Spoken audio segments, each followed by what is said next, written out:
As we enter early summer, a lot of producers are thinking about hay production. And if you're used to cutting introduced grasses like Bermuda grass, you're probably making multiple cuttings per year. These fields often have high inputs and produce lots of biomass. But if you're also cutting native hay pastures, you need to treat them differently. First of all, they should only be cut once per year.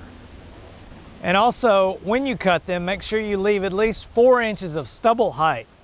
And this will ensure that those grasses are vigorous and that you don't, over time, create a situation where you have more unfavorable grasses in that field, because multiple hay cuttings can have long-term negative impacts on that grass community if it's a native grass field.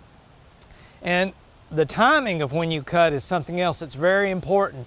A lot of people generally start thinking about cutting in mid-June, but if you wait till early July, you can optimize not only the forage quality, but also the quantity.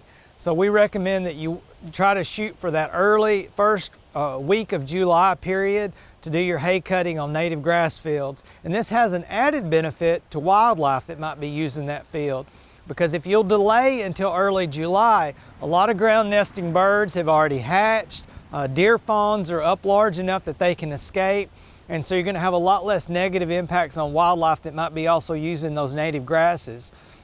And also think about how you cut the field, knowing that these native grass fields often have lots of wildlife, birds, deer, rabbits.